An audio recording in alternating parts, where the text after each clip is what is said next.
Right. That's great. Yeah. Take a step back for a second, I'd love to talk about just the concept of how you and John, you said is his name, right? Yes, How yeah. you and John thought about replacing dairy with insect. Because so there's a really famous advertising marketing book from like the my 30s or 40s, I think, called Breakthrough Advertising.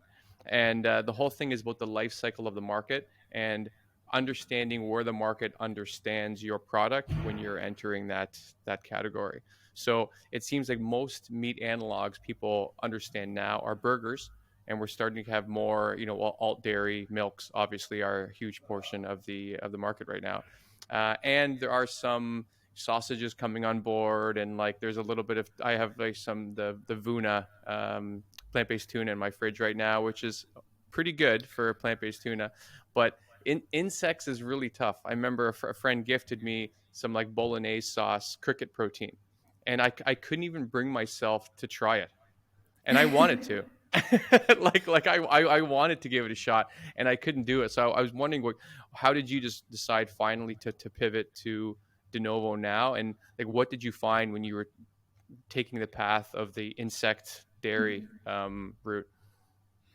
Yeah, I think your experience is very common, and I think that was one of the Okay. biggest, one of the biggest things for us. So we started a restaurant in Cape Town because I think one of the biggest things is exposure, sort of like having the place to come and try it and taste it, and sort of accessibility. Otherwise, it just stays this foreign concept, Right. and sort of having someone serve it to you in a very palatable way does sort of start changing your concept, your preconceived ideas about eating something. Hmm. But what we found is that even though people were I mean, it was very popular. People came and they tried it, and it became quite a big talking point. But I think Amazing. it really just stayed a novelty. It was really more of like, I want to go try this because I've never tried it before. And I mean, we had the insects in, we made it into an ingredient and then used it in a product. So it wasn't like a whole insect or anything. It was really to try and normalize it. And Okay. even, yeah, and then we did a huge consumer study with it. And we still found that people, even if they enjoyed the product, wouldn't be repeat customers because like they just couldn't quite get over that.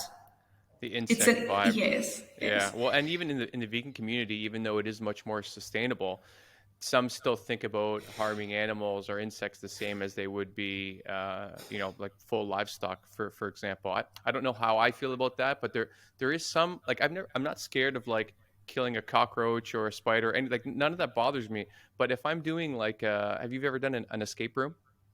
For No, no. example. Okay, so I'm a fanatic about them, but anytime I'm in these things and there's some, even if there's fake bugs that I have to put my hand into them, like I know they're fake, I can see that they're rubber, and I can't make myself do it. Like I'm completely averse to it. So I really wonder if there's something just like this, another tangent, but like something genetically that we're like, this is bad for me. Like I don't survival I instinct type thing. For sure, for sure. I wonder, but it's great that you guys opened that restaurant and had people coming to try it. Like, hats out to South Africans. Like, I'm from Canada, and I don't know if Canadians would embrace an insect protein restaurant like that. So that's cool that you guys tried it. What